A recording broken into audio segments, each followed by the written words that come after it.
Gloire à toi, Seigneur, Père. Béni soit ton nom, Seigneur.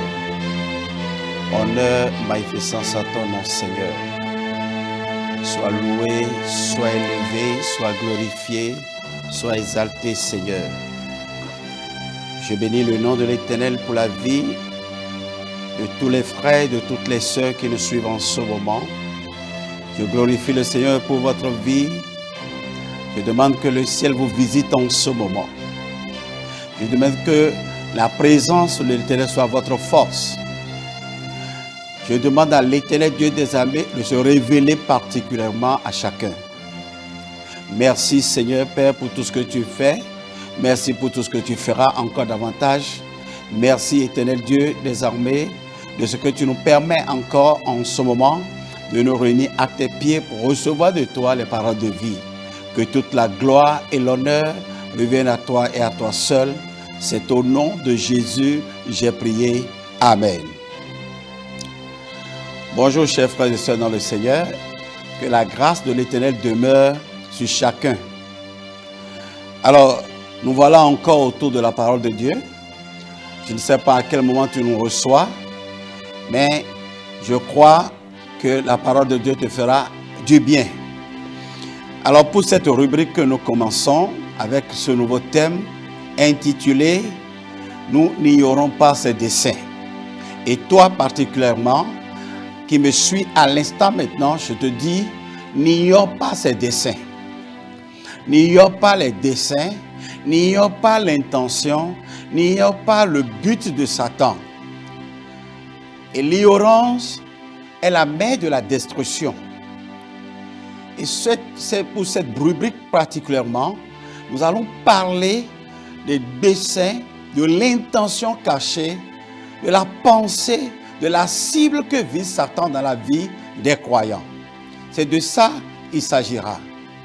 Mais pour ce matin particulièrement, nous allons lire le livre de Proverbes chapitre 20, le verset 18. Proverbes chapitre 20, le verset 18. Et la Bible dit ceci. Lorsque tu fais des projets, prends conseil et ne te lance pas dans une bataille sans une stratégie bien conçue. Je relis ce passage-là qui est très important. Lorsque tu fais des projets, prends conseil et ne te lance pas dans une bataille sans une stratégie bien conçue. Frères et sœurs dans le Seigneur, tout combattant, tout soldat qui appartient à une armée doit savoir que le combat se mène avec stratégie. Le combat se fait avec stratégie. Aujourd'hui, beaucoup de personnes ne savent pas que, même sur le plan spirituel, le combat se fait avec stratégie. Et parce que beaucoup de personnes n'ont pas cette connaissance, de grands combattants, de grands vaillants soldats sont morts sur le champ. Ils sont morts dans le combat, c'est-à-dire le combat spirituel. Ce qui est à la mode, ce qui est en vogue aujourd'hui, c'est le combat spirituel. La prière de combat spirituel. Et alors que tout combat se mène avec stratégie. Et quand on parle de stratégie, on parle d'une manière de faire, d'une méthode. Quand on parle de stratégie, on fait appel au camp militaire. On fait appel aux soldats dans le champ. Et une stratégie fait d'abord l'objet d'une élaboration. Et Salomon dit dans son verset, il dit, on ne se lance pas dans un combat sans une stratégie bien conçue, bien réfléchie. Tout camp de soldats qui n'a pas une stratégie de combat est déjà vaincu avant le combat. Aujourd'hui, on a l'impression que le nom de Jésus-Christ est une potion magique qu'il faut prononcer seulement et avoir le résultat. C'est faux. C'est faux. Sinon, le Seigneur n'allait pas dire, tous ceux qui me disent Seigneur, Seigneur, n'entreront pas dans mon royaume. Donc, il y a des gens qui prononcent le nom du Seigneur en vain, sans résultat. Et parfois, ils sont déçus, découragés, et ils finissent par dire, le Seigneur m'a déçu. Il ne m'a pas écouté.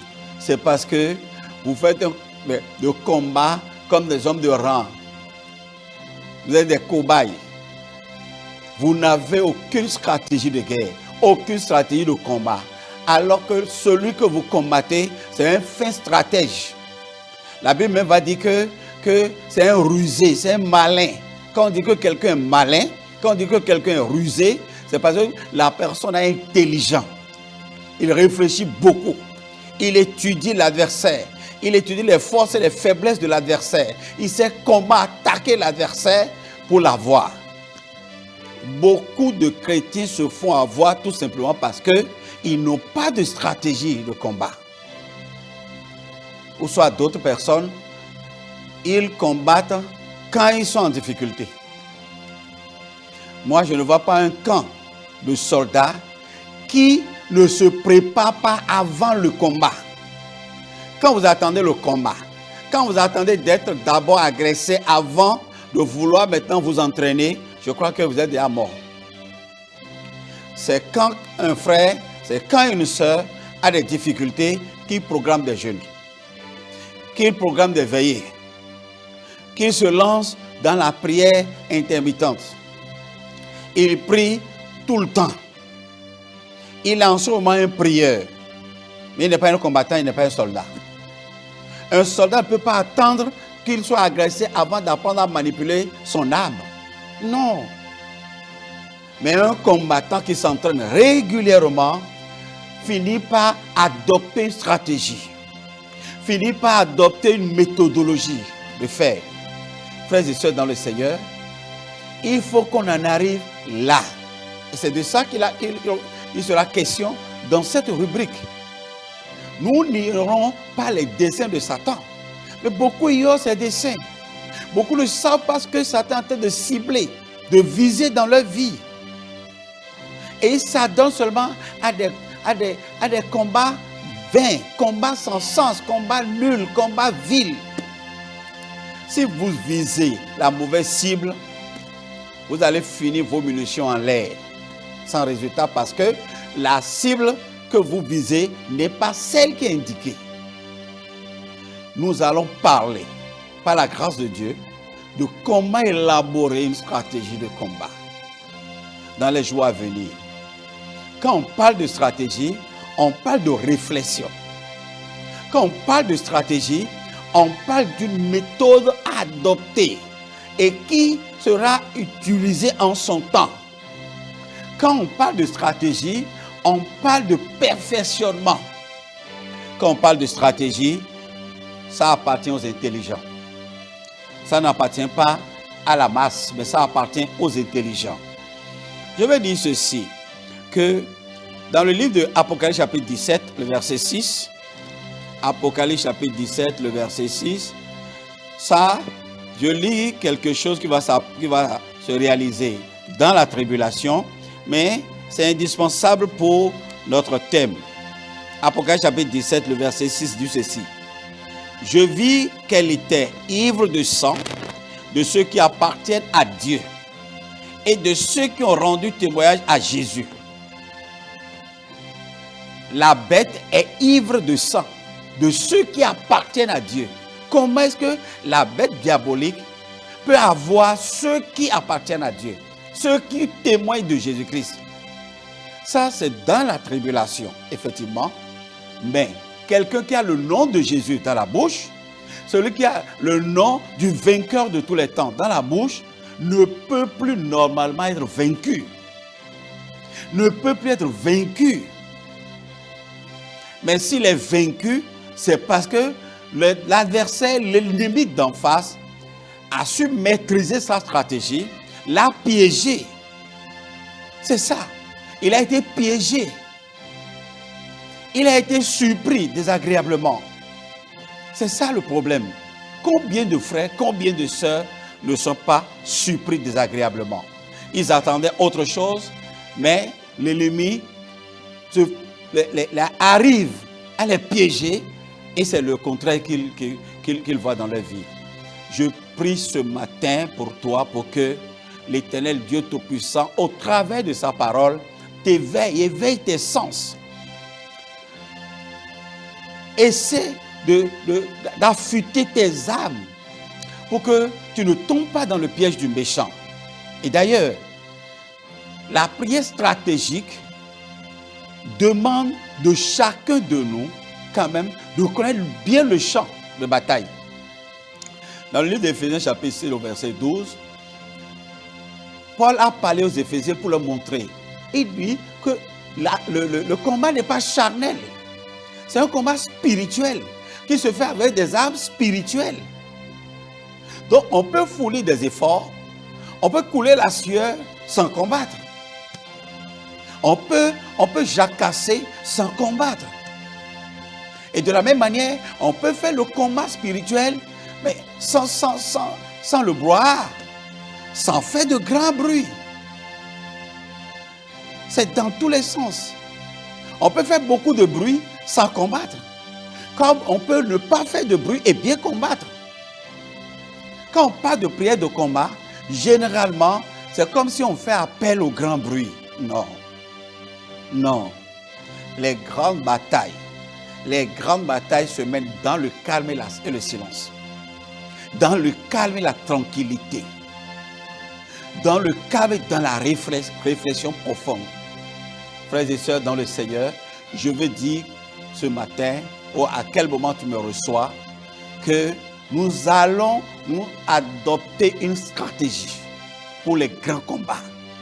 Nous allons adopter une méthode pour les grands combats. Si tu connais bien ton ennemi, si tu étudies bien ses réflexions, ses méthodologies, pour l'avoir, c'est très facile. Et je déclare ce matin que tu ne seras plus la proie de Satan, au nom de Jésus-Christ.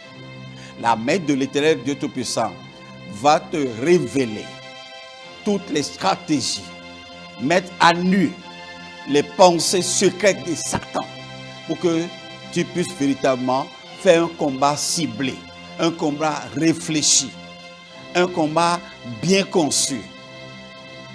Tu verras que tu vas fournir moins d'efforts et avoir plus de résultats. Que la grâce de l'Éternel demeure sur ta vie, que ces paroles puissent te pénétrer, que ces paroles contribuent à une nouvelle révolution dans ta vie spirituelle. Que tes combats maintenant aient des résultats évidents, des résultats qui vont convaincre, des résultats que d'autres vont désirer dans le nom de Jésus-Christ.